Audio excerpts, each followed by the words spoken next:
आजादी के 75 वर्ष पूर्ण होने पर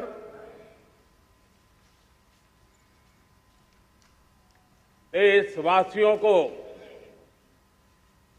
अनेक अनेक शुभकामनाएं, बहुत बहुत बधाई। न सिर्फ हिंदुस्तान का हर कोना, लेकिन दुनिया के हर कोने में आज किसी न किसी रूप में भारतीयों के द्वारा या भारत के प्रति अपार प्रेम रखने वालों के द्वारा विश्व के हर कोने में यह हमारा तिरंगा आन बान शान के साथ लहरा रहा है। मैं विश्व भर में फैले हुए भारत प्रेमियों को, भारतीयों को आजादी के इस अमृत महोत्सव की बहुत बहुत बधाई देता हूं। आज का ये दिवस ऐतिहासिक दिवस है। एक पुण्य पड़ाव, एक नई राह, एक नए संकल्प और नए सामर्थ्य के साथ कदम बढ़ाने का ये शुभ अवसर है।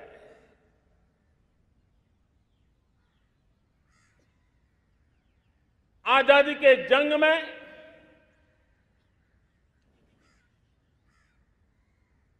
गुलामी का पूरा कालखंड संघर्ष में बीता है। हिंदुस्तान का कोई कोना ऐसा नहीं था, कोई काल ऐसा नहीं था जब देशवासियों ने सैकड़ों सालों तक गुलामी के खिलाफ जंग न किया हो, जीवन न खपाया हो, यातनाएं न झेली हो, आहुति न दी हो। आज हम सब देशवासियों के लिए ऐसे हर महापुरुष को, हर त्यागी को, हर बलिदानी को नमन करने का अवसर है, उनका ऋण स्वीकार करने का अवसर है और उनका स्मरण करते हुए उनके सपनों को जल्द से जल्द पूरा करने का संकल्प लेने का भी अवसर है।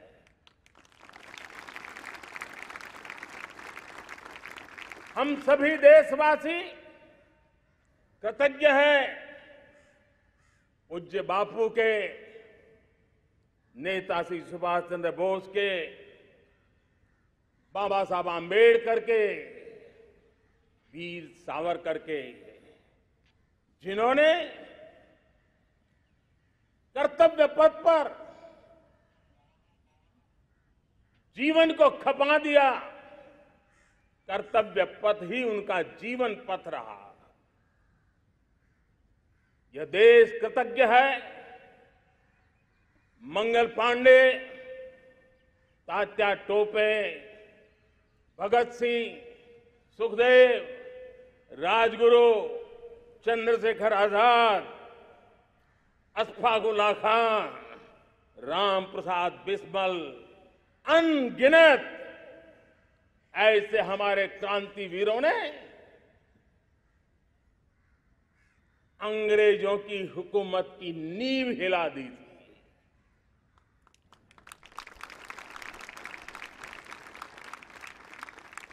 यह राष्ट्र कृतज्ञ है उन वीरांगनाओं के लिए, रानी लक्ष्मीबाई हो, झलकारी बाई, दुर्गा भाभी, रानी गाइदिन्ल्यो, रानी चेन्नम्मा, बेगम हजरत महल, वेलु नाचियार। भारत की नारी शक्ति क्या होती है, भारत की नारी शक्ति का संकल्प क्या होता है, भारत की नारी त्याग और बलिदान की क्या पराकाष्ठा कर सकती है, वैसी अनगिनत वीरांगनाओं का स्मरण करते हुए हर हिंदुस्तानी गर्व से भर जाता है।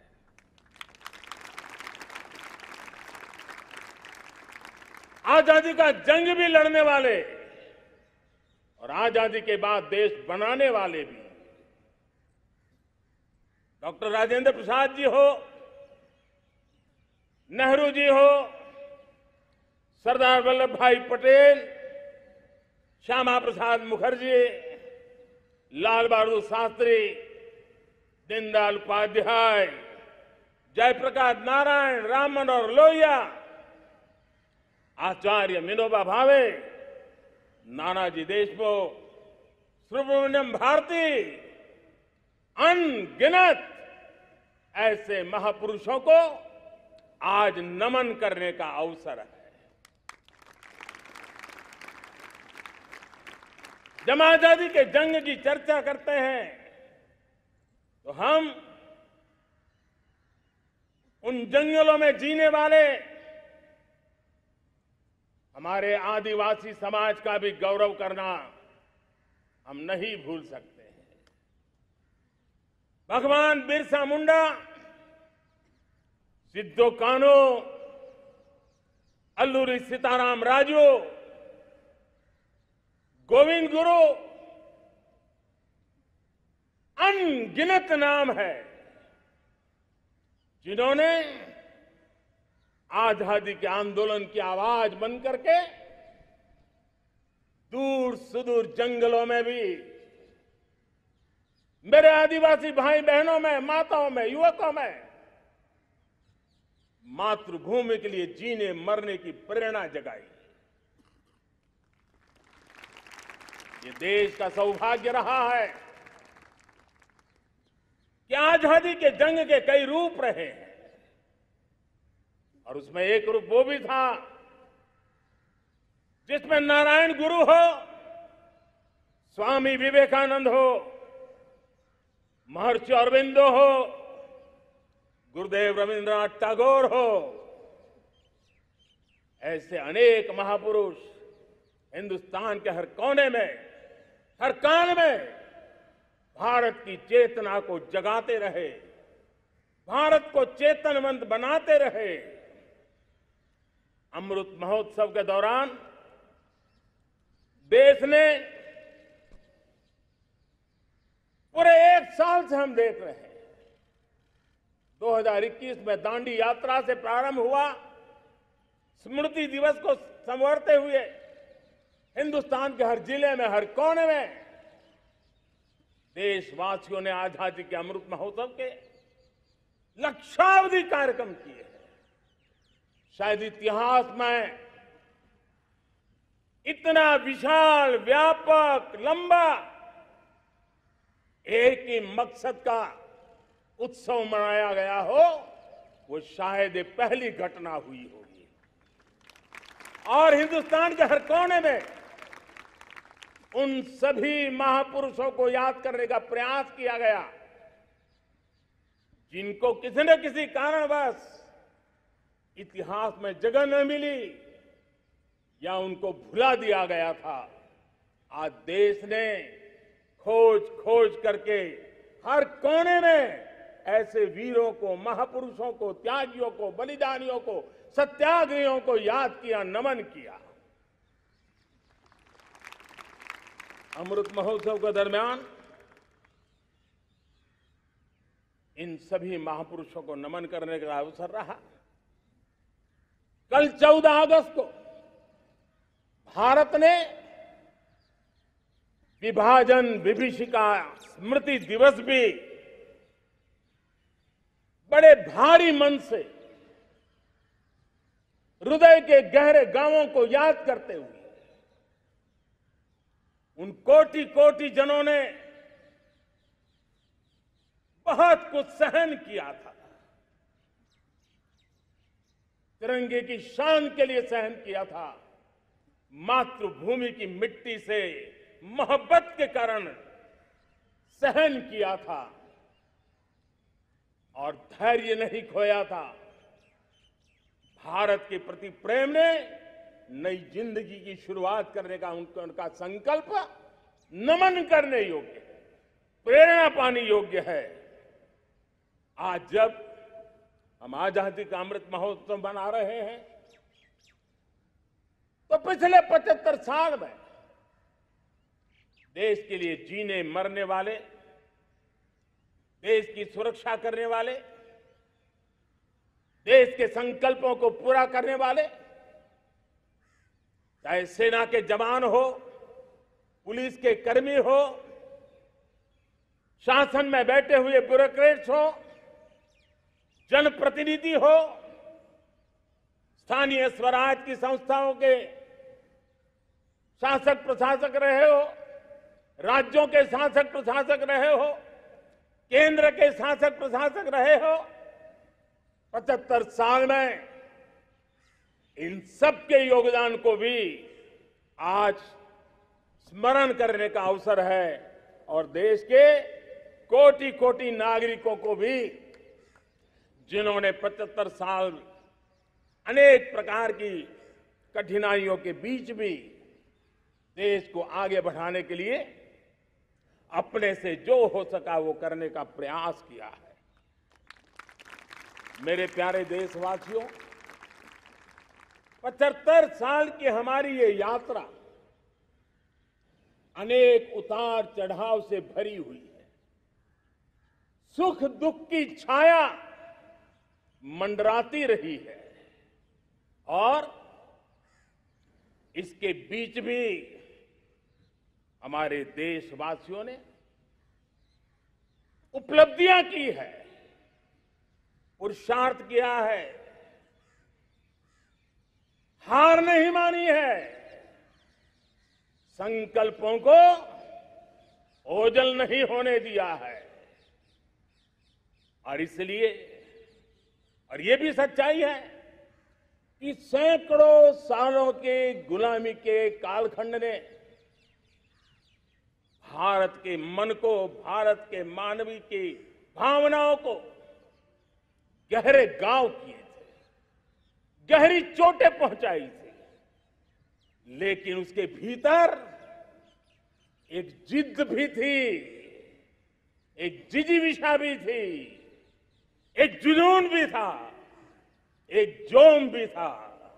और उसके कारण अभावों के बीच में भी, उपहास के बीच में भी, और जब आजादी का जंग अंतिम चरण में था तो देश को डराने के लिए, निराश करने के लिए, हताश करने के लिए सारे उपाय किए गए थे। अगर आजादी आई, अंग्रेज चले जाएंगे तो देश टूट जाएगा, बिखर जाएंगे, लोग अंदर अंदर लड़ करके मर जाएंगे, कुछ नहीं बचेगा, अंधकार युग में भारत चला जाएगा। न जाने क्या क्या आशंकाएं व्यक्त की गई थी, लेकिन उनको पता नहीं था ये हिंदुस्तान की मिट्टी है। इस मिट्टी में वो सामर्थ्य है जो शासकों से भी परे सामर्थ्य का एक अंतर प्रभार लेकर के जीता रहा है, सदियों तक जीता रहा है।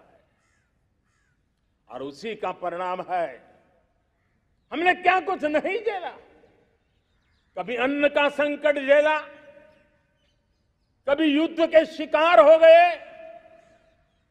आतंकवाद ने डगर डगर चुनौतियां पैदा की, निर्दोष नागरिकों को मौत के घाट उतार दिया गया, छद्म युद्ध चलते रहे, प्राकृतिक आपदाएं आती रही, सफलता विफलता, आशा निराशा, न जाने कितने पड़ाव आए हैं, लेकिन इन पड़ाव के बीच भी भारत आगे बढ़ता रहा। भारत की विविधता, जो औरों को भारत के लिए बोझ लगती थी, वो भारत की विविधता ही भारत की एक अनमोल शक्ति है, शक्ति का एक अटूट प्रवाह है।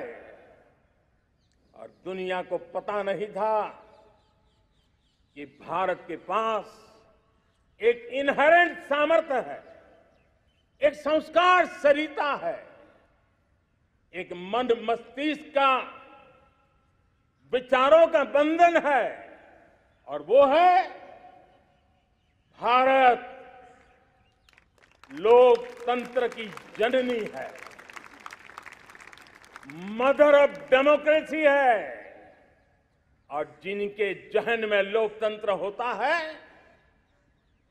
वे जब संकल्प करके चल पड़ते हैं, वो सामर्थ्य दुनिया की बड़ी बड़ी सल्तनतों के लिए भी संकट का काल लेकर के आती है।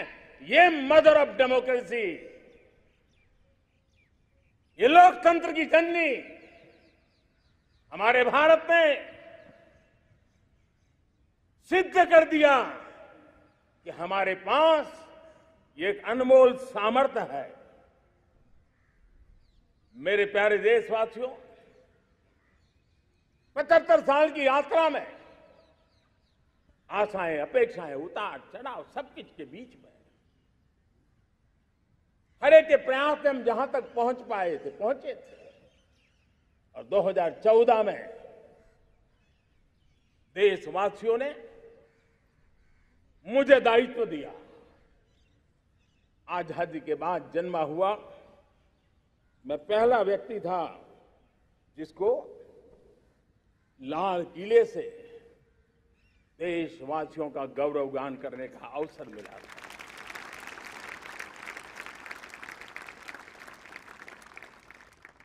लेकिन मेरे दिल में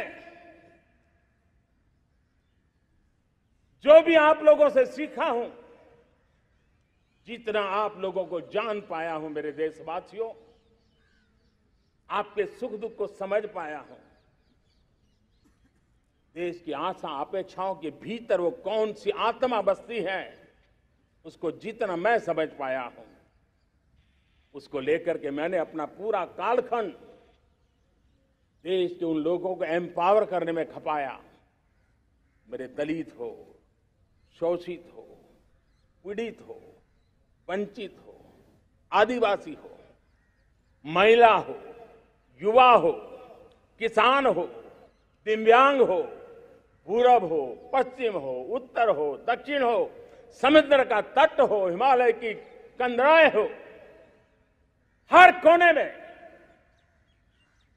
महात्मा गांधी का जो सपना था आखिर इंसान की चिंता करने का, महात्मा गांधी जी की आकांक्षा थी अंतिम छोर पर बैठे हुए व्यक्ति को समर्थ बनाने की, मैंने अपने आप को उसके लिए समर्पित किया। और उन 8 साल का नतीजा और आजादी के इतने दशकों का अनुभव आज 75 साल के बाद जब अमृत काल की ओर कदम रख रहे हैं, अमृत काल की ये पहली प्रभात है, तब मैं एक ऐसे सामर्थ्य को देख रहा हूं और जिससे मैं गर्व से भर जाता हूं। देशवासियों, मैं आज देश का सबसे बड़ा सौभाग्य ये देख रहा हूं कि भारत का जनमन आकांक्षी जनमन है, एस्पिरेशनल सोसाइटी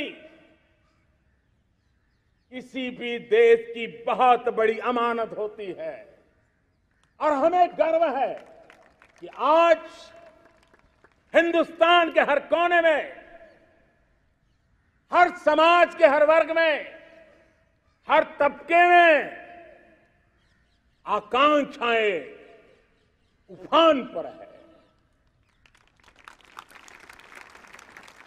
देश का हर नागरिक चीजें बदलना चाहता है, बदलते देखना चाहता है, लेकिन इंतजार करने को तैयार नहीं है, अपनी आंखों के सामने देखना चाहता है, कर्तव्य से जुड़ करके करना चाहता है, वो गति चाहता है, वो प्रगति चाहता है।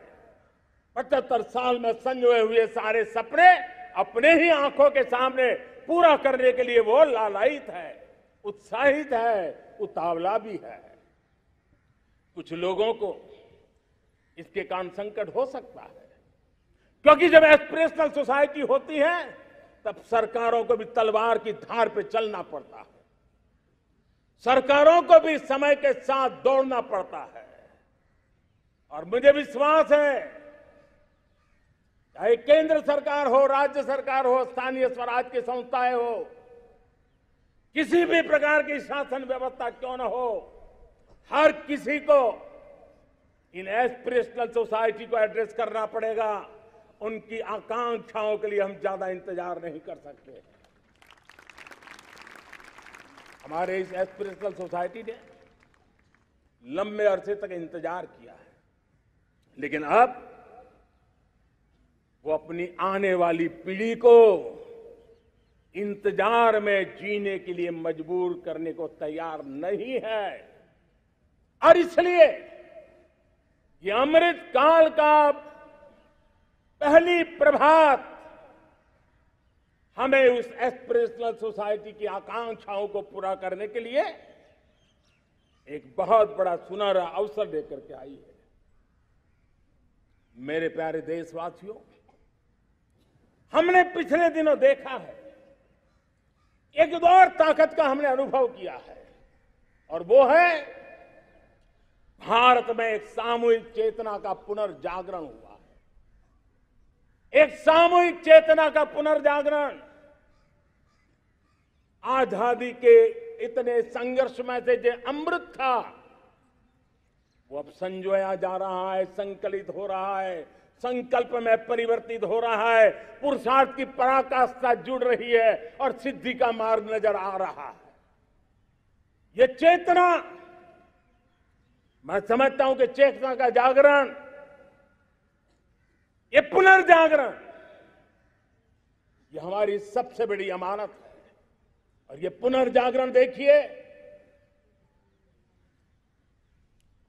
10 अगस्त तक लोगों को पता तक नहीं होगा शायद कि देश के भीतर कौन सी ताकत है, लेकिन पिछले 3 दिन से जिस प्रकार से तिरंगे झंडे को लेकर के, तिरंगा की यात्रा लेकर के देश चल पड़ा है, बड़े बड़े सोशल साइंस के एक्सपर्ट्स वे भी शायद कल्पना नहीं कर सकते कि मेरे भीतर के अंदर कितने, मेरे देश के भीतर कितना बड़ा सामर्थ्य है, एक तिरंगे झंडे ने दिखा दिया है। यह पुनर्चेतना, पुनर्जागरण का पल है। ये लोग समझ नहीं पाए हैं, जब देश जनता कर्फ्यू के लिए हिंदुस्तान का हर कोना निकल पड़ता है, तब उस चेतना की अनुभूति है। जब देश ताली थाली बजा करके कोरोना वॉरियर के साथ कंधे से कंधा मिला करके खड़ा हो जाता है, तब चेतना की अनुभूति होती है। जब दिया जला करके कोरोना वॉरियर की शुभकामना देने के लिए देश निकल पड़ता है, तब उस चेतना की अनुभूति होती है। दुनिया कोरोना के कालखंड में वैक्सीन लेना या न लेना, वैक्सीन काम का है कि नहीं है, उस उलझन में जी रहा था। उस समय मेरे देश के गांव गरीब भी 200 करोड़ डोज दुनिया को चौंका देने वाला काम करके दिखा देते हैं। यही चेतना है, यही सामर्थ्य है। इस सामर्थ्य ने आज देश को एक नई ताकत दी है।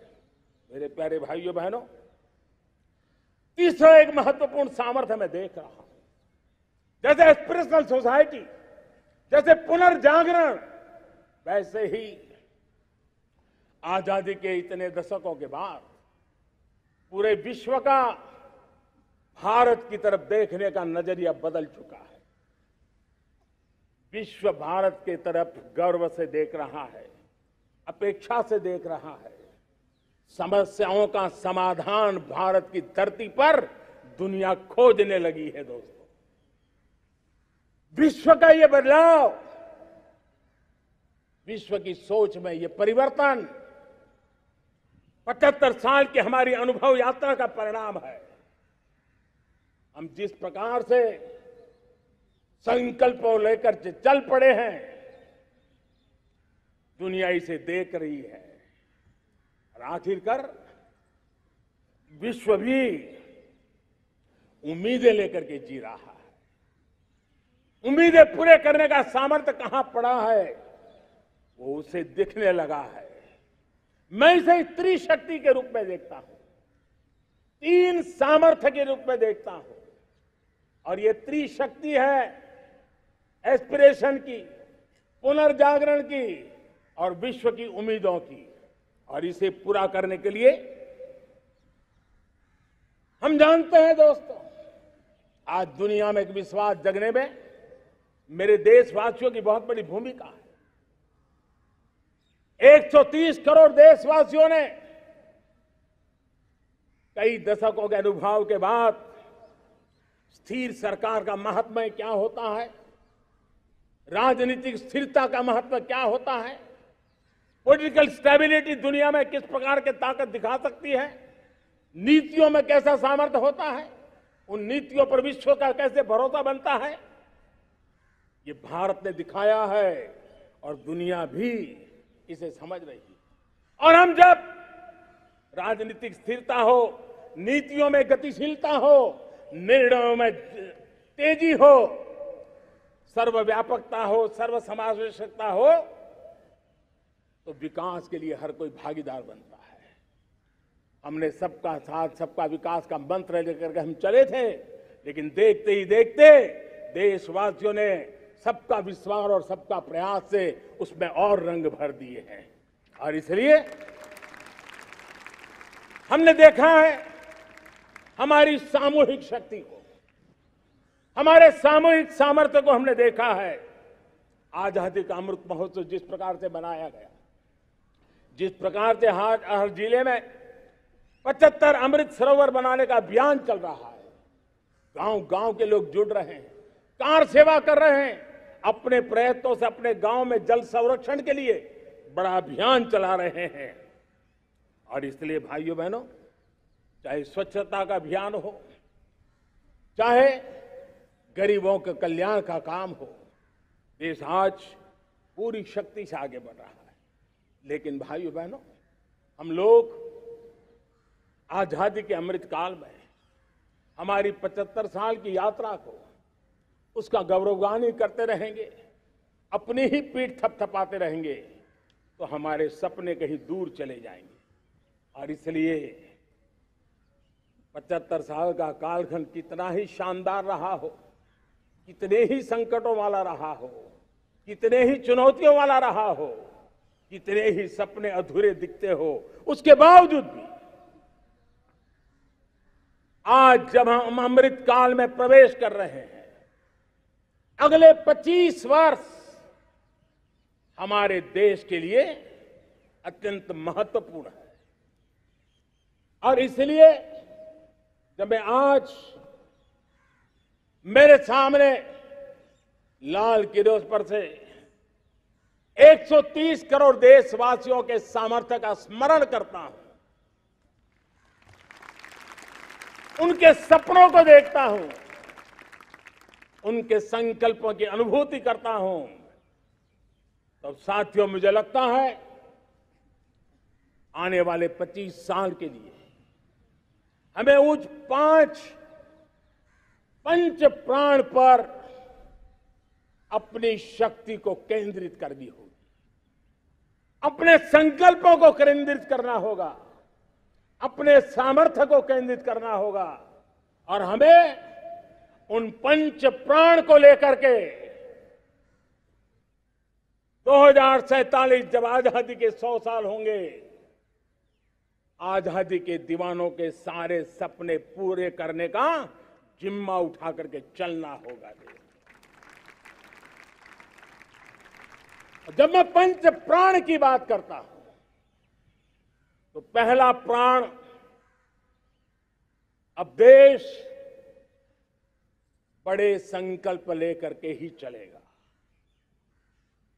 बहुत बड़े संकल्प लेकर के चलना होगा और वो बड़ा संकल्प है विकसित भारत। अब उससे कुछ कम नहीं होना चाहिए। बड़ा संकल्प। दूसरा प्राण है किसी भी कोने में हमारे मन के भीतर, हमारे आदतों के भीतर गुलामी का एक भी अंश अगर भी अभी भी है तो उसको किसी भी हालत में बचने नहीं देना। अब 100%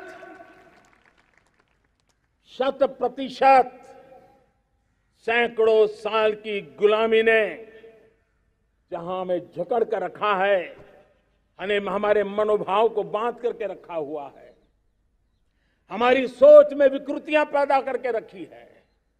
हमें गुलामी की छोटी चीज भी कहीं नजर आती है, हमारे भीतर नजर आती है, हमारे आसपास नजर आती है, हमें उससे मुक्ति पानी ही होगी। ये हमारा दूसरी प्राण शक्ति है। तीसरी प्राण शक्ति, हमें हमारी विरासत पर गर्व होना चाहिए। हमारी विरासत के प्रति, क्योंकि यही विरासत है जिसने कभी भारत को स्वर्णिम काल दिया था, और यही विरासत है जो समय को अनुकूल परिवर्तन करने की आदत रखती है। यही विरासत है जो काल बाह्य छोड़ती रही है, नित्य नूतन स्वीकारती रही है। और इसलिए इस विरासत के प्रति हमें गर्व होना चाहिए। चौथा प्राण, वो भी उतना ही महत्वपूर्ण है, और वो है एकता और एकजुटता। 130 करोड़ देशवासियों में एकता, न कोई अपना न कोई पराया। एकता की ताकत एक भारत श्रेष्ठ भारत के सपनों के लिए हमारा चौथा प्राण है। और पांचवा प्राण है नागरिकों का कर्तव्य। नागरिकों का कर्तव्य जिसमें प्रधानमंत्री भी बाहर नहीं होता है, मुख्यमंत्री भी बाहर नहीं होता है, वो भी नागरिक है। नागरिकों का कर्तव्य, यह हमारे आने वाली 25 साल के सपनों को पूरा करने के लिए एक बहुत बड़ी प्राण शक्ति है। मेरे प्यारे देशवासियों, जब सपने बड़े होते हैं,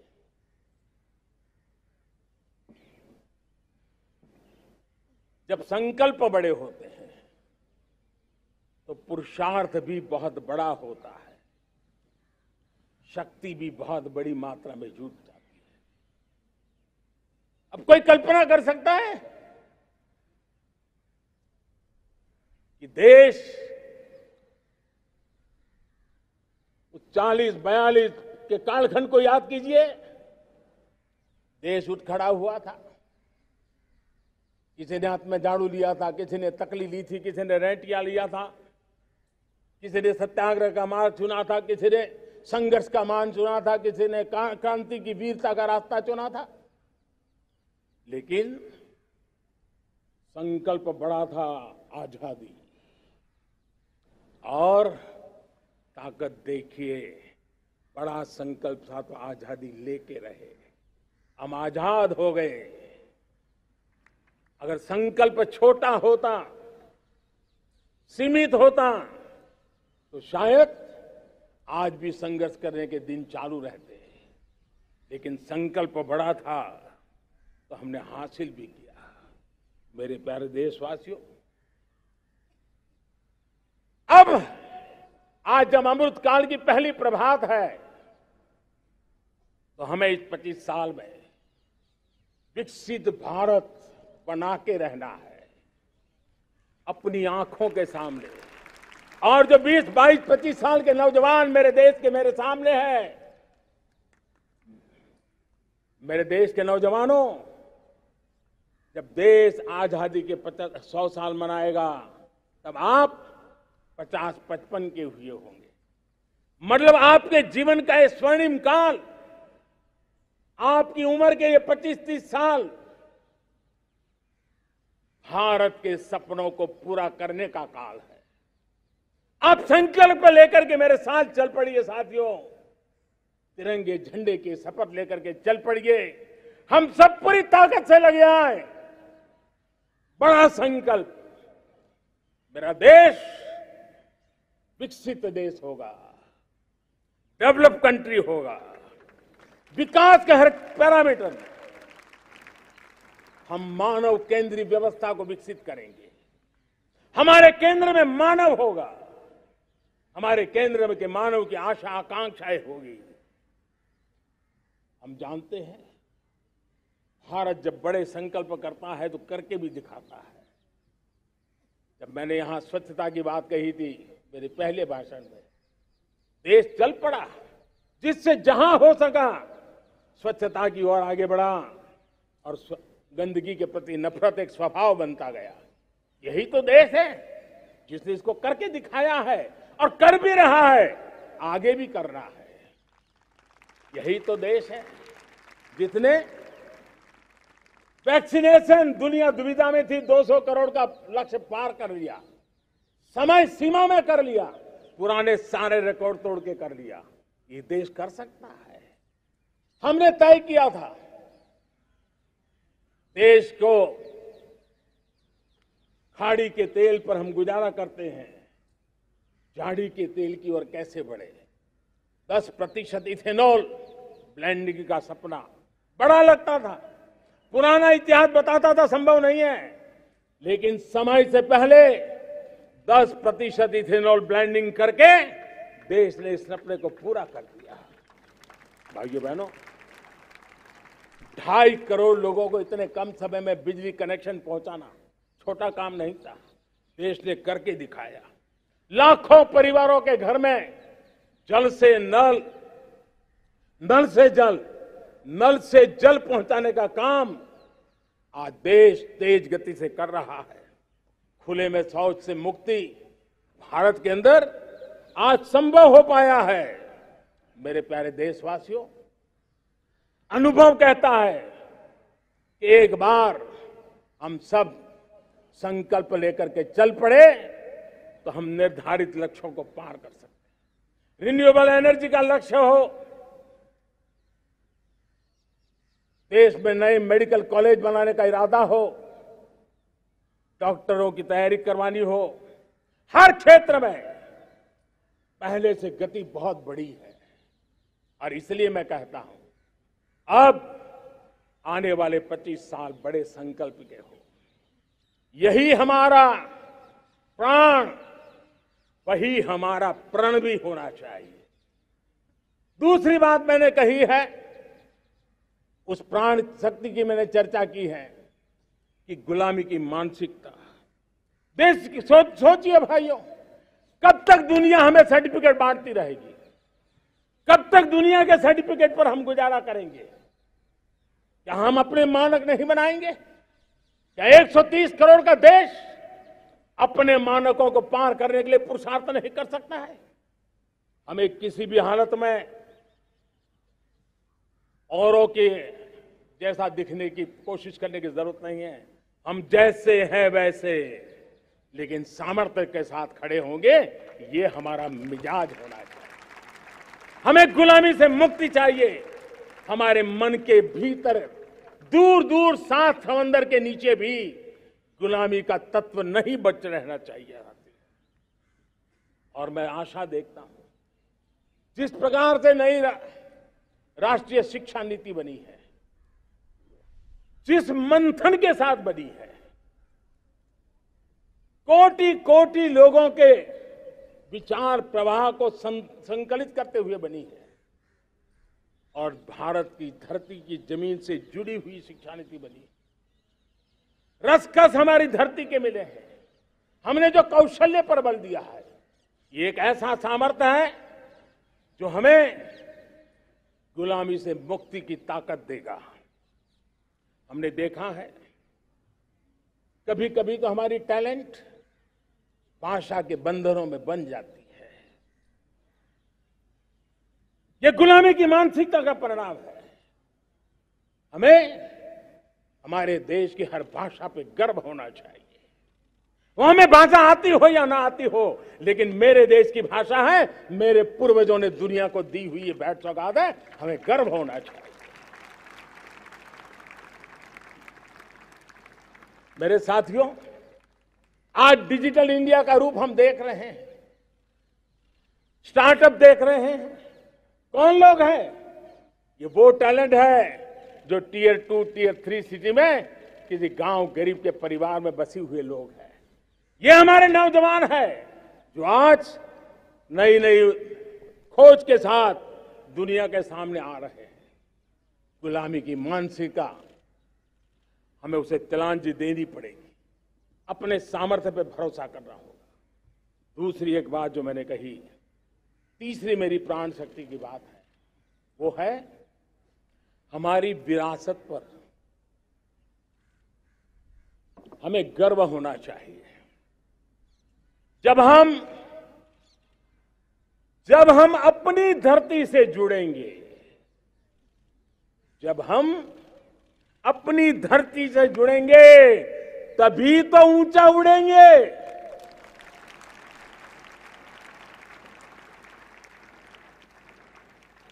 और जब हम ऊंचा उड़ेंगे तो हम विश्व को भी समाधान दे पाएंगे। हमने देखा है जब हम अपनी चीजों पे गर्व करते हैं। आज दुनिया होलिस्टिक हेल्थ केयर की चर्चा कर रही है, लेकिन जब होलिस्टिक हेल्थ केयर की चर्चा करती है तो उसकी नजर भारत के योग पर जाती है, भारत के आयुर्वेद पर जाती है, भारत की होलिस्टिक लाइफस्टाइल के पर जाती है। ये हमारी विरासत है, हम जो दुनिया को दे रहे हैं। दुनिया आज उससे प्रभावित हो रही है। अब हमारी ताकत देखिए, हम वो लोग हैं जो प्रकृति के साथ जीना जानते हैं, प्रकृति को प्रेम करना जानते हैं। आज विश्व पर्यावरण की जो समस्याओं से जूझ रहा है, हमारे पास वो विरासत है। ग्लोबल वार्मिंग की समस्याओं के समाधान का रास्ता हम लोगों के पास है, हमारे पूर्वजों ने दिया हुआ है। जब हम लाइफस्टाइल की बात करते हैं, एनवायरमेंट फ्रेंडली लाइफस्टाइल की बात करते हैं, हम लाइफ मिशन की बात करते हैं, तो दुनिया का ध्यान आकर्षित करते हैं। हमारे पास ये सामर्थ्य है। हमारा बड़ा धान, मोटा धान, मिलेट, हमारे यहां तो घर घर की चीज रही है। ये हमारी विरासत है। हमारे छोटे किसानों के परिश्रम से छोटी छोटी जमीन के टुकड़ों में फलने फूलने वाली हमारे धान। आज दुनिया अंतर्राष्ट्रीय स्तर पर मिलेट ईयर मनाने के लिए आगे बढ़ रही है। मतलब हमारी विरासत को आज दुनिया, हम उस पर गर्व करना सीखे। हमारे पास दुनिया को बहुत कुछ देना है। हमारे फैमिली वैल्यूज, विश्व के सामाजिक तनाव की जब चर्चा हो रही है, व्यक्तिगत तनाव की चर्चा होती है तो लोगों को योग दिखता है, सामूहिक तनाव की बात होती है तब भारत की पारिवारिक व्यवस्था दिखती है। संयुक्त परिवार की एक पूंजी सदियों से हमारी माताओं बहनों के त्याग बलिदान के कारण परिवार नाम की जो व्यवस्था विकसित हुई, यह हमारी विरासत है। इस विरासत पर हम गर्व कैसे करें? हम तो वो लोग हैं जो जीव में भी शिव देखते हैं। हम वो लोग हैं जो नर में नारायण देखते हैं। हम वो लोग हैं जो नारी तो नारायणी कहते हैं। हम वो लोग हैं जो पौधे में परमात्मा देखते हैं। हम वो लोग हैं जो नदी को मां मानते हैं। हम वो लोग हैं जो हर कंकर में शंकर देखते हैं। यह हमारा सामर्थ्य है। हर नदी में मां का रूप देखते हैं। पर्यावरण की इतनी व्यापकता, विशालता, ये हमारा गौरव। हम विश्व के सामने जब खुद गर्व करेंगे तो दुनिया करेगी। भाइयों बहनों, हम वो लोग हैं जिसने दुनिया को वसुधैव कुटुंबकम का मंत्र दिया। हम वो लोग हैं जो दुनिया को कहते हैं एकम सत विप्रहा बदो वदंती, आज जो होलियर देन दाऊ का जो संकट चल रहा है, तुझसे बड़ा मैं हूं, ये जो तनाव का कारण बना हुआ है, दुनिया को एकम सत विप्रादा बहुधा वदंती का ज्ञान देने वाली विरासत हमारे पास है। जो कहते हैं सत्य एक है, जानकार लोग उसको अलग अलग तरीके से कहते हैं। ये गौरव हमारा है। हम लोग हैं जो कहते हैं यत पिंडे तत् ब्रह्मांडे। कितनी बड़ी सोच है। जो ब्रह्मांड में है वो हर जीव मात्र में है। यत पिंडे तत् ब्रह्मांडे, ये कहने वाले हम लोग हैं। हम वो लोग हैं जिसने दुनिया का कल्याण देखा है। हम जन कल्याण से जग कल्याण के राही रहे हैं। जन कल्याण से जग कल्याण की राह पर चलने वाले हम लोग जब दुनिया की कामना करते हैं तब कहते हैं सर्वे अपनी सुखिनः सन्तु सर्वे सन्तु निरामया। सबके सुख की बात, सबके आरोग्य की बात करना, ये हमारी विरासत है। और इसलिए हम बड़ी शान के साथ हमारी इस विरासत का गर्व करना सीखें। ये प्राण शक्ति है हमारी, जो हमें 25 साल के सपनों पूरा करने के लिए जरूरी है। उसी प्रकार से मेरे प्यारे देशवासियों, एक और महत्वपूर्ण विषय है एकता, एकजुटता। इतने बड़े देश को, उसकी विविधता को हमें सेलिब्रेट करना है। इतने पंथ परंपराएं, ये हमारे आन बान शान है। कोई नीचा नहीं, कोई ऊंचा नहीं है, सब बराबर है। कोई मेरा नहीं, कोई पराया नहीं, सब अपने हैं। ये भाव एकता के लिए बहुत जरूरी है। घर में भी एकता की नींव तभी रखी जाती है जब बेटे बेटी एक समान हो। अगर बेटे बेटी एक समान नहीं होंगे तो एकता के मंत्र नहीं गूंज सकते हैं। जेंडर इक्वलिटी हमारी एकता के लिए पहली शर्त। जब हम एकता की बात करते हैं, अगर हमारे एक ही पैरामीटर हो, एक ही मानदंड हो, जिस मानदंड को हम कहें इंडिया फर्स्ट, मैं जो कुछ भी कर रहा हूं, जो भी सोच रहा हूं, जो बोल रहा हूं, इंडिया फर्स्ट के अनुकूल है, एकता का रास्ता खुल जाएगा। दोस्त, हमें एकता से बांधने का वो मंत्र है, हमें इसको पकड़ना है। मुझे पूरा विश्वास है कि हम समाज के अंदर ऊंच नीच के भेदभावों से, मेरे तेरे के भेदभावों से हम सबकी पुजारी बने। श्रमेव जयते कहते हैं हम, श्रमिक का सम्मान, ये हमारा स्वभाव होना चाहिए। लेकिन भाइयों बहनों, मैं लाल किले से मेरी एक पीड़ा और कहना चाहता हूं। ये दर्द मैं कहे बिना नहीं रह सकता। मैं जानता हूं कि शायद लाल किले का विषय नहीं हो सकता, लेकिन मेरे भीतर का दर्द मैं कहां कहूंगा। देशवासियों के सामने नहीं कहूंगा तो कहां कहूंगा। और वो है, किसी न किसी कारण से हमारे अंदर एक ऐसी विकृति आई है, हमारी बोलचाल में, हमारे व्यवहार में, हमारे कुछ शब्दों में, हम नारी का अपमान करते हैं।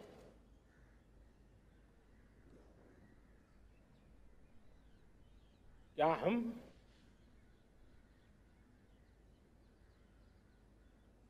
स्वभाव से, संस्कार से, रोजमर्रा की जिंदगी में नारी को अपमानित करने वाली हर बात से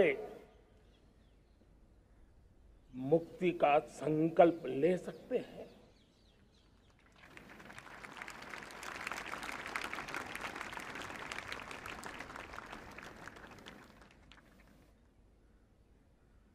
नारी का गौरव राष्ट्र के सपने पूरे करने में बहुत बड़ी पूंजी बनने वाला है। यह सामर्थ्य मैं देख रहा हूं और इसलिए मैं इस बात का आग्रही हूं। मेरे प्यारे देशवासियों, मैं 5वीं प्राण शक्ति की बात करता हूं और वो 5वीं प्राण शक्ति है नागरिक का कर्तव्य।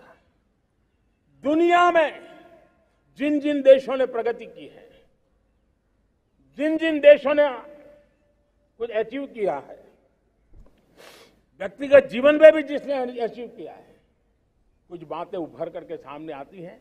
एक, अनुशासित जीवन। दूसरा, कर्तव्य के प्रति समर्पण। व्यक्ति की जीवन की सफलता हो, समाज की हो, परिवार की हो, राष्ट्र की हो, ये मूलभूत मार्ग है, ये मूलभूत प्राण शक्ति है। और इसलिए हमें कर्तव्य पर बल देना ही होगा। ये शासन का काम है कि बिजली 24 घंटे पहुंचाने के लिए प्रयास करे, लेकिन ये नागरिक का कर्तव्य है कि जितनी ज्यादा यूनिट बिजली बचा सकते बचाएं।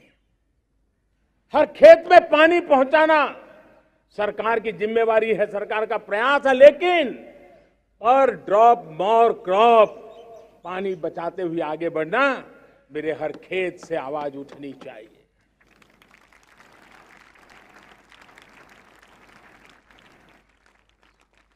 केमिकल मुक्त खेती, ऑर्गेनिक फार्मिंग, प्राकृतिक खेती, ये हमारा कर्तव्य है।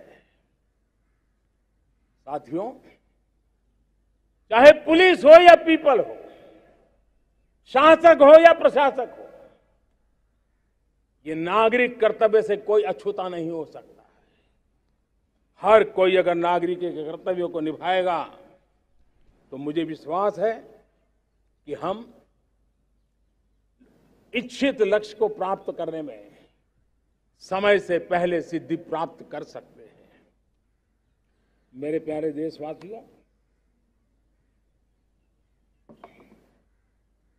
आज महर्षि अरविंदो की जन्म जयंती भी है। मैं उस महापुरुष के चरणों में नमन करता हूं, लेकिन हमें उस महापुरुष को याद करना होगा जिन्होंने कहा था, स्वदेशी से स्वराज, स्वराज से सुराज। ये उनका मंत्र है। हम सबको सोचना होगा कि हम कब तक दुनिया के और लोगों पर निर्भर रहेंगे। क्या हमारे देश का अन्न की आवश्यकता हो, हम आउटसोर्स कर सकते हैं क्या? जब देश ने तय कर लिया कि हमारा पेट हम खुद भरेंगे, देश ने करके दिखाया कि नहीं दिखाया?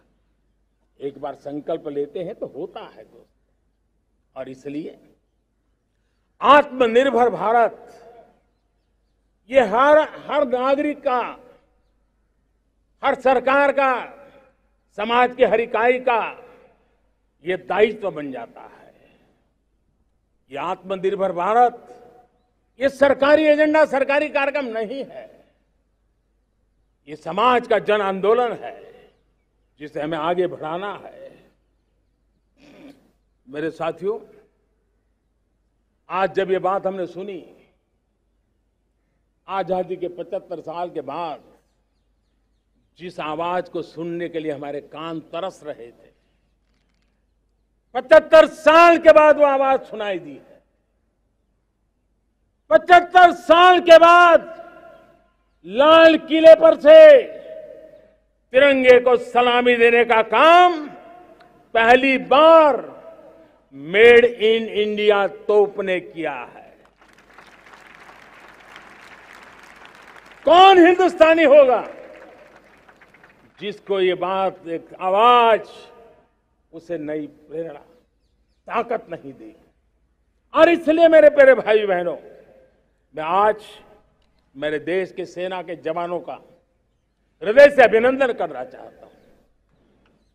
मेरी आत्मनिर्भर की बात को संगठित स्वरूप में, साहस के स्वरूप में मेरी सेना के जवानों ने, सेना नायकों ने जिस जिम्मेवारी के साथ कंधे पे उठाया है, मैं उनको जितनी सैल्यूट करूं उतनी कम है दोस्त।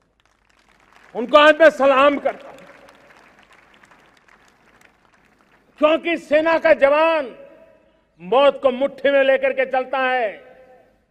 मौत और जिंदगी के बीच में कोई फासला ही नहीं होता है, और तब बीच में वो डट करके खड़ा होता है। और वो मेरा सेना का जवान तय करे कि हम 300 ऐसी चीजों आप लिस्ट करते हैं जो हम विदेश से नहीं लाएंगे हमारे देश की। ये संकल्प छोटा नहीं है। मुझे इस संकल्प में भारत के आत्मनिर्भर भारत के उज्जवल भविष्य के वो बीज मैं देख रहा हूं जो इस सपने को वटवृक्ष में परिवर्तित करने वाले हैं। सैल्यूट, सैल्यूट मेरे सेना के अधिकारियों को, सैल्यूट।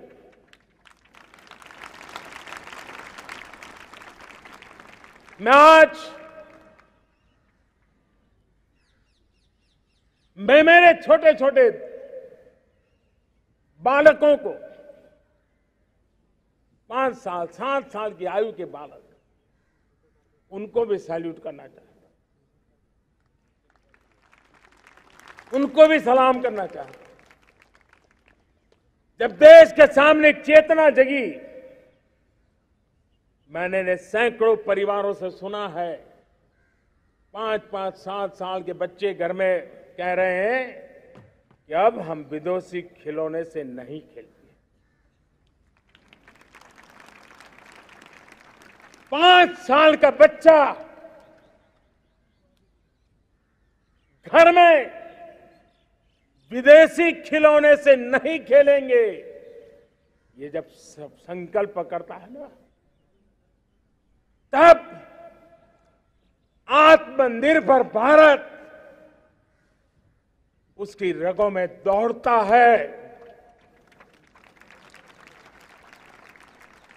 आज देखिए, पीएलआई स्कीम 1 लाख करोड़ रुपया दुनिया के लोग हिंदुस्तान में अपना नसीब आजमाने आ रहे हैं, टेक्नोलॉजी लेकर के आ रहे हैं, रोजगार के नए अवसर बना रहे हैं। भारत मैन्युफैक्चरिंग हब बनता जा रहा है, आत्मनिर्भर भारत की बुनियाद बना रहा है। आज इलेक्ट्रॉनिक गुड्स मैन्युफैक्चरिंग हो, मोबाइल फोन का मैन्युफैक्चरिंग हो, आज देश बहुत तेजी से प्रगति कर रहा है। जब हमारा ब्रह्मोस दुनिया में जाता है, कौन हिंदुस्तानी होगा जिसका मन आसमान को न छूता होगा। दोस्तों, आज हमारी मेट्रो कोचेज, हमारी वंदे भारत ट्रेन विश्व के लिए आकर्षण बन रहा है। मेरे प्यारे देशवासियों, हमें आत्मनिर्भर बनना है हमारे एनर्जी सेक्टर में।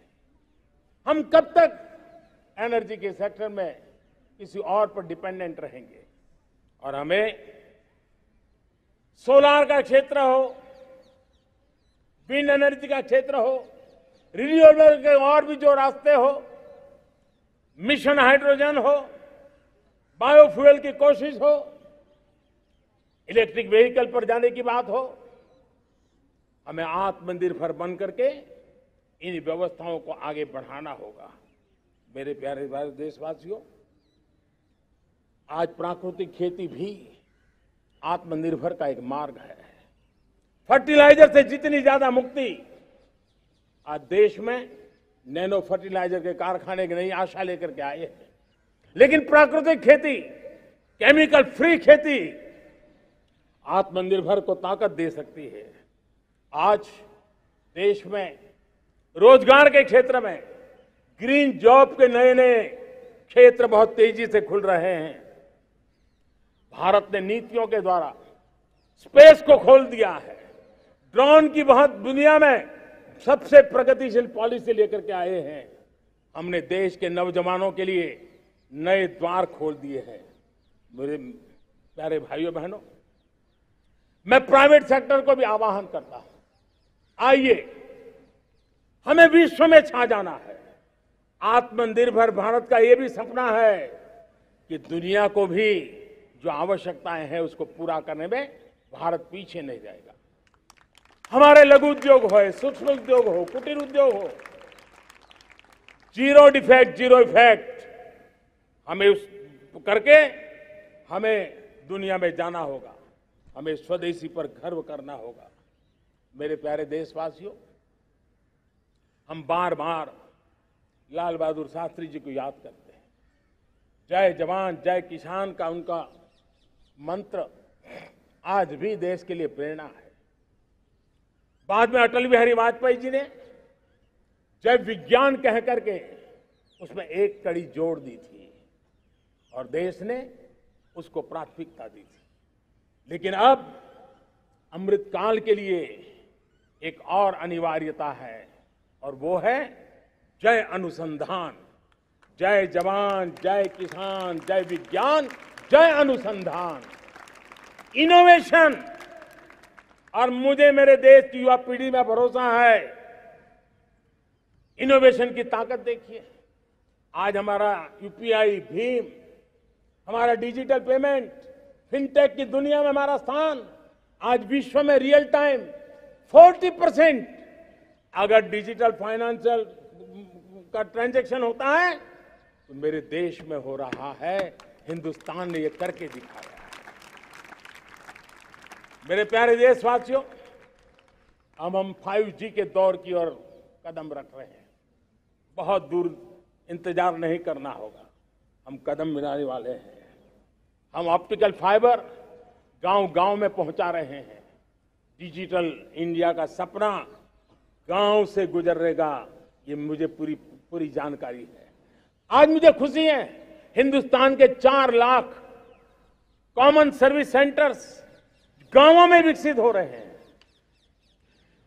गांव के नौजवान बेटे बेटियां कॉमन सर्विस सेंटर चला रही हैं। देश गर्व कर सकता है कि गांव के क्षेत्र में 4 लाख डिजिटल एंटरप्रेन्योर का तैयार होना और सारी सेवाएं लोग, गांव के लोग उनके यहां लेने के लिए आदी बन जाए, ये अपने आप में टेक्नोलॉजी हब बनने की भारत की जो ताकत है। मेरे प्यारे देशवासियों, ये जो डिजिटल इंडिया का मूवमेंट है, जो सेमीकंडक्टर की ओर हम कदम मांड रहे हैं, 5G की ओर कदम मांड रहे हैं, ऑप्टिकल फाइबर का नेटवर्क बिछा रहे हैं, ये सिर्फ आधुनिकता की पहचान ऐसा नहीं है। 3 बड़ी ताकतें इसके अंदर समाहित है। शिक्षा में आमूलचूल क्रांति, ये डिजिटल माध्यम से आने वाली है। स्वास्थ्य सेवाओं में आमूलचूल क्रांति डिजिटल से आने वाली है। कृषि जीवन में भी बहुत बड़ा बदलाव डिजिटल से आने वाला है। एक नया विश्व तैयार हो रहा है।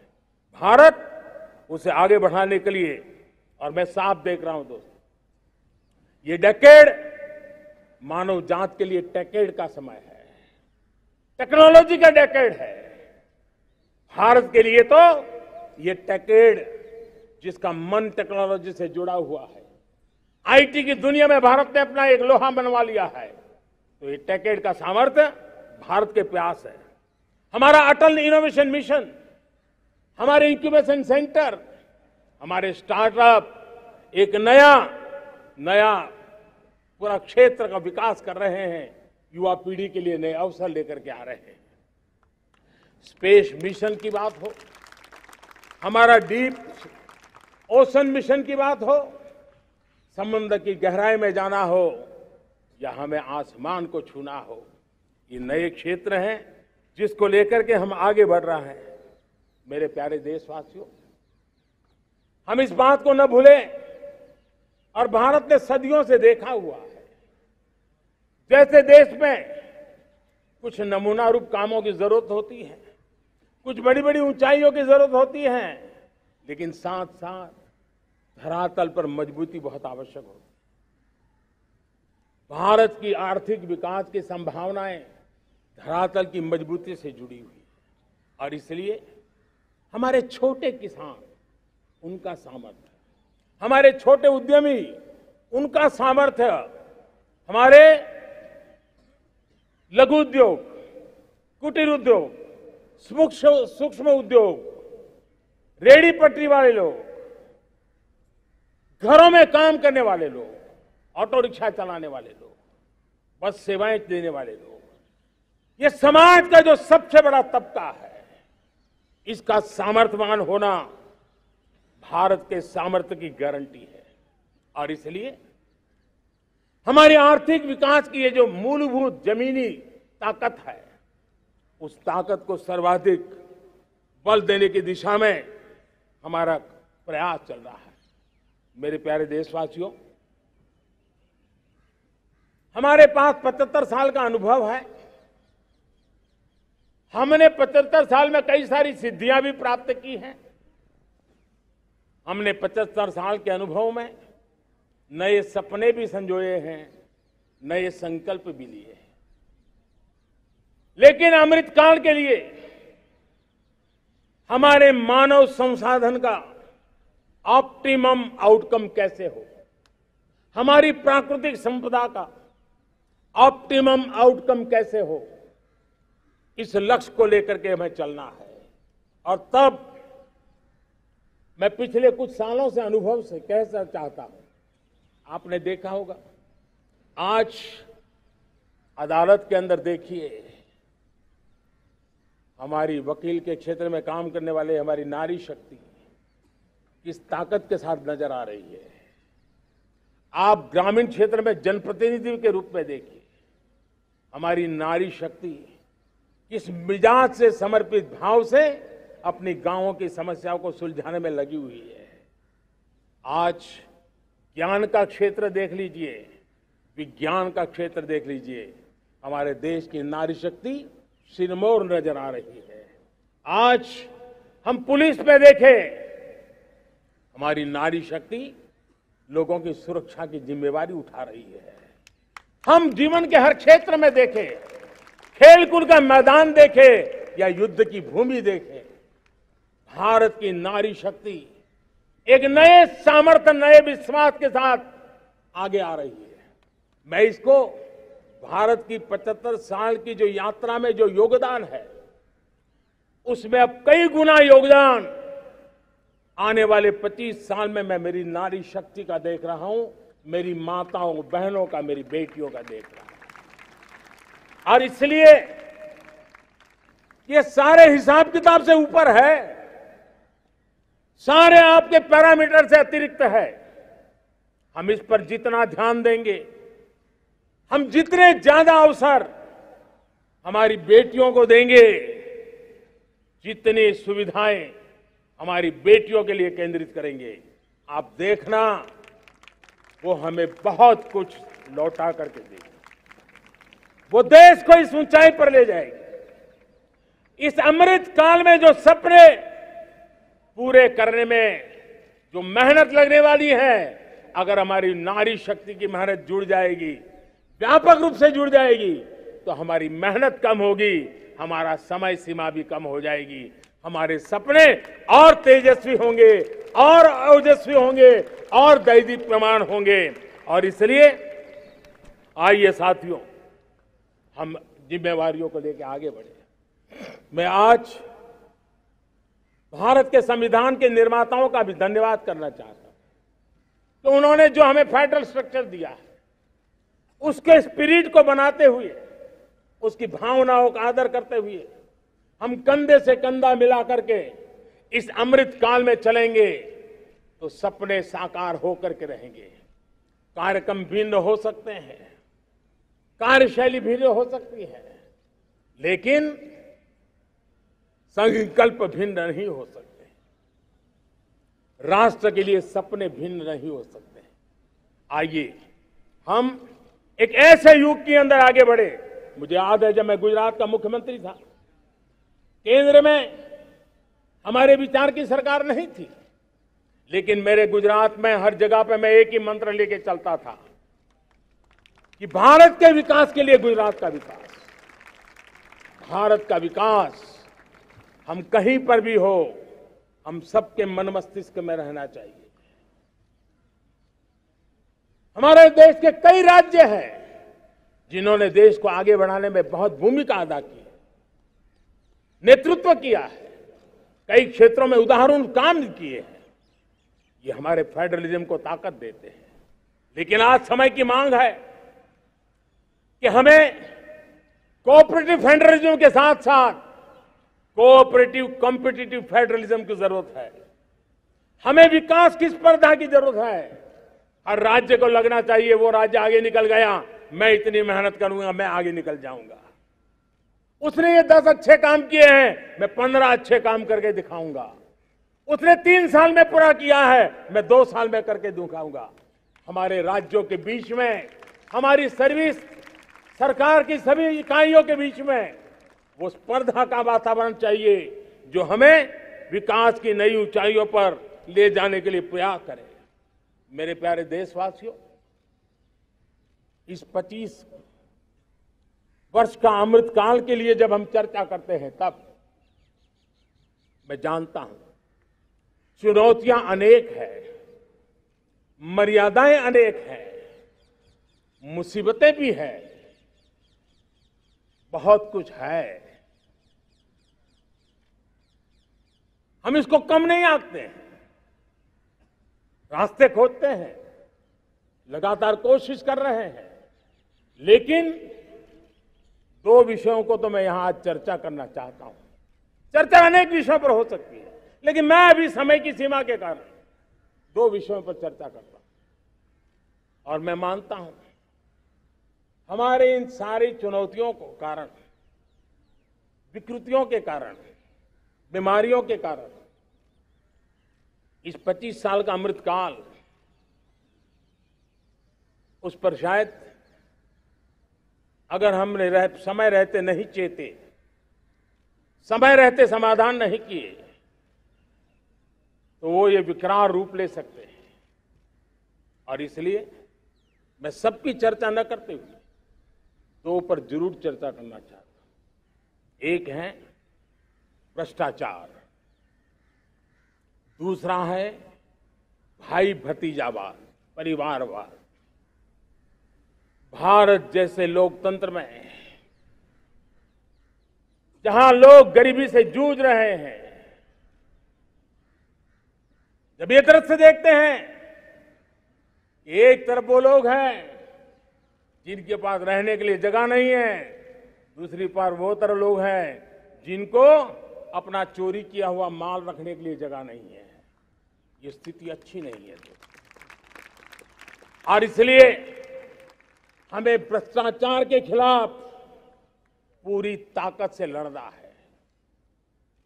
पिछले 8 वर्षों में डायरेक्ट बेनिफिट ट्रांसफर के द्वारा, आधार, मोबाइल, इन सारे आधुनिक व्यवस्थाओं का उपयोग करते हुए 2 लाख करोड़ रुपए जो गलत हाथों में जाते थे,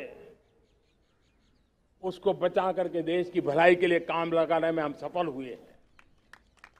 जो लोग पिछली सरकारों में बैंकों को लूट लूट करके भाग गए, उनकी संपत्तियां जब्त कर करके वापस लाने की कोशिश कर रहे हैं। कईयों को जेलों में जीने के लिए मजबूर करके रखा हुआ है। हमारी कोशिश है जिन्होंने देश को लूटा है उनको लौटाना पड़े, वो स्थिति हम पैदा करेंगे। भाइयों बहनों, अब भ्रष्टाचार के खिलाफ मैं साफ देख रहा हूं कि हम एक निर्णायक कालखंड में कदम रख रहे हैं। बड़े बड़े चमरबंदी भी बच नहीं पाएंगे। इस मिजाज के साथ भ्रष्टाचार के खिलाफ एक निर्णायक कालखंड में अब हिंदुस्तान कदम रख रहा है। और मैं लाल किले की प्राचीर से बड़ी जिम्मेवारी के साथ कह रहा हूं। और इसलिए भाइयों बहनों, भ्रष्टाचार दीमक की तरह देश को खोखला कर रहा है। मुझे इसके खिलाफ लड़ाई लड़नी है, लड़ाई को तेज करना है, निर्णायक मोड़ पे लेकर के ही जाना है। तब मेरे 130 करोड़ देशवासी, आप मुझे आशीर्वाद दीजिए, आप मेरा साथ दीजिए। मैं आज आपसे साथ मांगने आया, आपका सहयोग मांगने आया हूं, ताकि मैं इस लड़ाई को लड़ पाऊं, इस लड़ाई को देश जीत पाए और सामान्य नागरिक की जिंदगी भ्रष्टाचार ने तबाह करके रखी हुई है। मैं मेरे इन सामान्य नागरिक की जिंदगी को फिर से शान बान शान के लिए जीने के लिए रास्ता बनाना चाहता हूं। और इसलिए मेरे प्यारे देशवासियों, ये चिंता का विषय है कि आज देश में भ्रष्टाचार के प्रति नफरत तो दिखती है, व्यक्त भी होती हैं, लेकिन कभी कभी भ्रष्टाचारियों के प्रति उदारता बरती जाती है। किसी भी देश में ये शोभा नहीं देगा। और कई लोग तो इतनी बेशर्मी तक चले जाते हैं कि कोर्ट में सजा हो चुकी हो, भ्रष्टाचारी सिद्ध हो चुका हो, जेल जाना तय हो चुका हो, जेल गुजार रहे हो, उसके बावजूद भी उनका महिमा मंडन करने में लगे रहते हैं, उनकी शान शौकत में लगे रहते हैं, उनकी प्रतिष्ठा बनाने में लगे रहते हैं।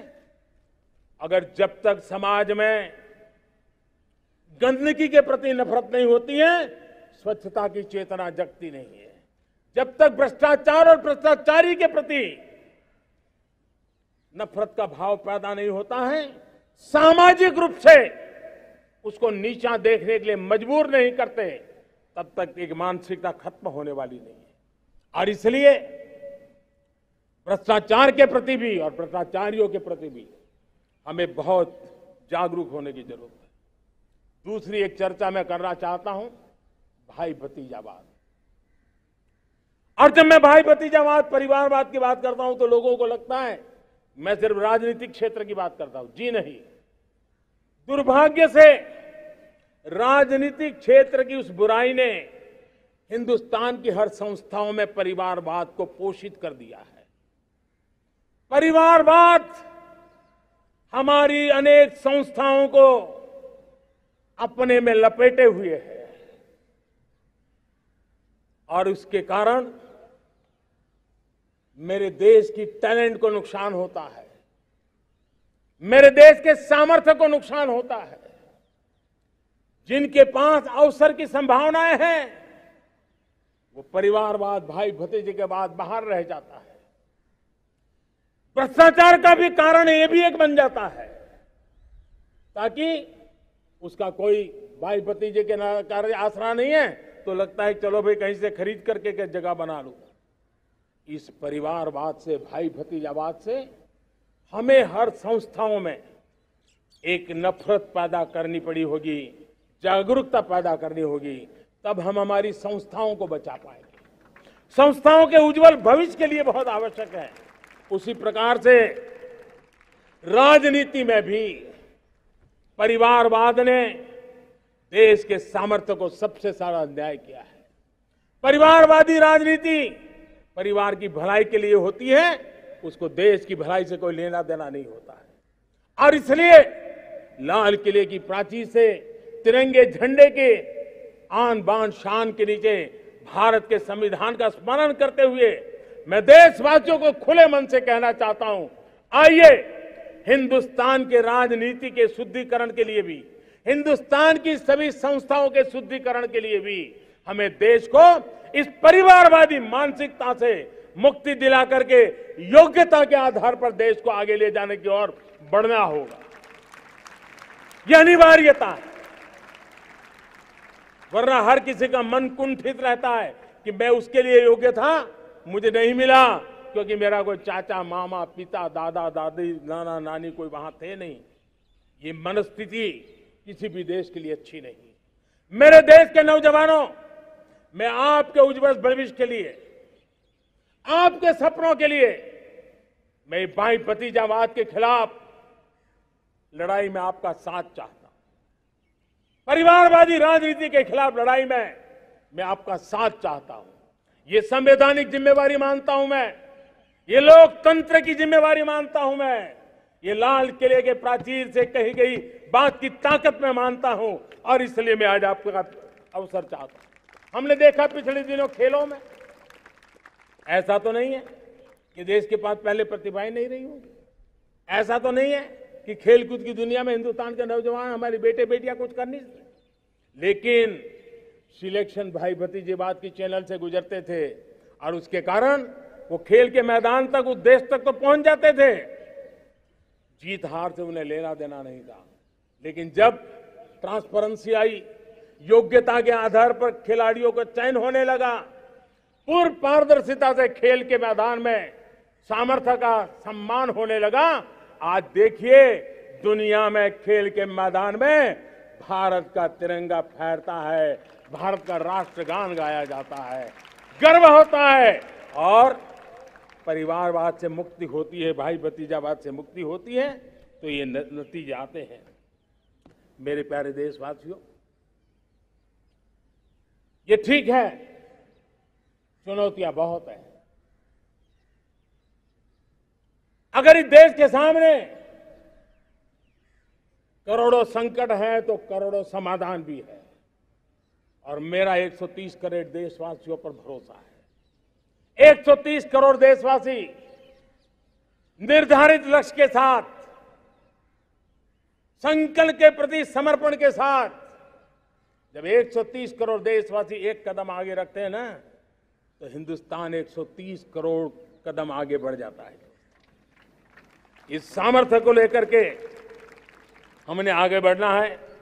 इस अमृत काल में, जब ये अमृत काल की पहली बेला है, पहली प्रभात है, हमें आने वाले 25 साल को एक पल भी भूलना नहीं है। एक एक दिन, समय का प्रत्येक क्षण, जीवन का प्रत्येक कण मातृभूमि के लिए जीना, और तभी आजादी के दीवानों को हमारी सच्ची श्रद्धांजलि होगी। तभी 75 साल तक देश को यहां तक पहुंचाने में जिन जिन लोगों ने योगदान किया, उनका पुण्य स्मरण हमें काम आएगा। मैं देशवासियों से आग्रह करते हुए, नई संभावनाओं को संजोते हुए, नए संकल्पों को पार करते हुए, आगे बढ़ने का विश्वास लेकर के आज अमृत काल का आरंभ करते हैं। आजादी का अमृत महोत्सव अब अमृत काल की दिशा में पलट चुका है, आगे बढ़ चुका है। तब इस अमृत काल में सबका प्रयास अनिवार्य है, सबका प्रयास ही परिणाम लाने वाला है। टीम इंडिया की भावना ही देश को आगे बढ़ने वाली है। 130 करोड़ देशवासियों की ये टीम इंडिया एक टीम के रूप में आगे बढ़ करके सारे सपनों को साकार करेंगी। इसी पूरे विश्वास के साथ मेरे साथ बोलिए, जय हिंद,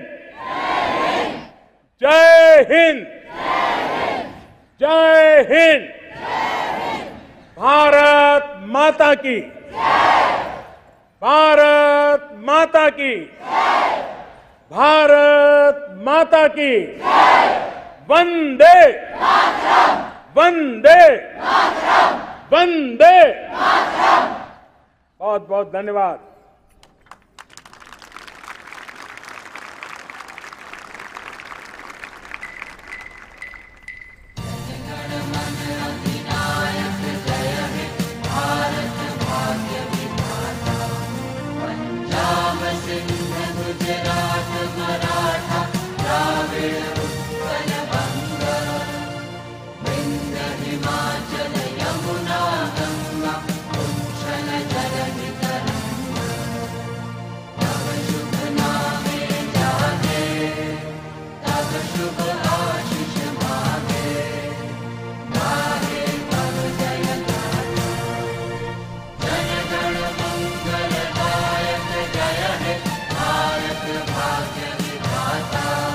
जय